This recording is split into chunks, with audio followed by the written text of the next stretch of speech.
అరే చోటమియా పని చేస్తున్నావా? ఏం కనిపించట్లా? వారు నా కోడికలో ముళ్ళ పందిలాగా నీకు ఏకలు నెక్కబరుచుకునే గాని నీ బుర్రలో ఏకంత కూడా గుద్దు లేదురా.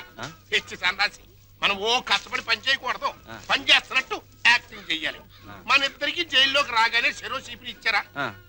మరి ఇప్పుడు నీ చూడు, నా చూడు, నాది చేతిలో పెట్టినప్పుడు ఎట్టుందో ఇప్పుడు కూడా నా చీపిరి అట్టాగే ఉంది. కాబట్టి దీంట్లో నీతి వాక్యం ఏంటి? చీపిరి అడిగినంత మాత్రంతో శిక్ష తగ్గదు.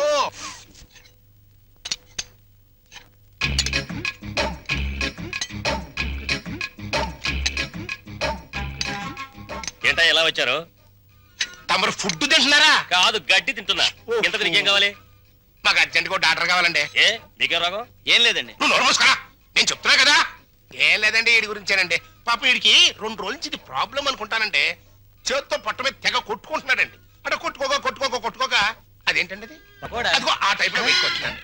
సరే ఎట్టగో బయటకు వస్తుంది కదా, ఇంకా కొడితే కాస్త ఫ్రీ అవుద్దని మేము కూడా సాయం చేసామండి. అదేంటండి అది? అదిగో ఆ టైప్ లో బయటకు వచ్చింది. ఇంకా పోతే నిన్న పొద్దున్నుంచి కళ్ళుగా ఓ కక్కేసుకుంటున్నాడండి. అదేంటండి అది? అదిగో ఆ టైప్ లో బయట కక్కేస్తున్నాడండి. ఇకపోతే తనలంటే గజ్జి అనుకుంటానండి. ఇది గోకితే ఇదిగో పులిహార టైప్ లో పౌడర్ రాలుతుంది. జీవితంలో తిండి అంటే విరక్తి పుట్టించాడు. కాకపోతే నాలిక కట్ అంటవా? ఇక నీ జన్మలో ఫుడ్ జోలికి పోలేవు. That is Paparao. ఇంక బదరా, నువ్వు మా చెడ్డోడి పడేమియా. బతుకులో బాగుపడాలనుకున్నవాడు నేను మంచోడ్నా చెడ్డోడ్నా అని ఆలోచించకూడదని నా కీప్ చెప్పిందిరా. నాకు తెలియక అడుగుతాను, అసలు నీకు కీప్ ఎందుకు? ఎందుకేంట్రా? మన అండర్లో ఉంచుకోవడానికి. ఎద్దులా ఎల్లకాలం బతికేదానికంటే ఆంబోతులా 6 నెలలు బతికితే చాలు. అది మన ప్రిన్సిపల్. ఆంబోతు జైల్లోనే ఉండిపోతే అక్కడ ఆవు బతికేంటి?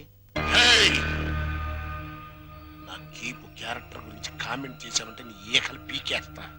అది ఎవరనుకుంటున్నారా? కీపులోనే పతివ్రత కీపు.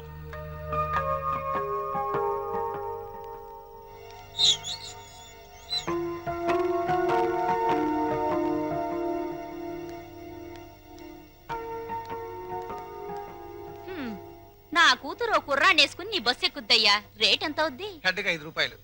ఓ నీ హెడ్, నా కూతురు ఆ కుర్రాడే ఎక్కుతారు, మిగతా ప్యాసింజర్లు ఉండరు. ఇప్పుడు రేట్ ఎంత అవుద్ది? సీన్ అర్థమైంది.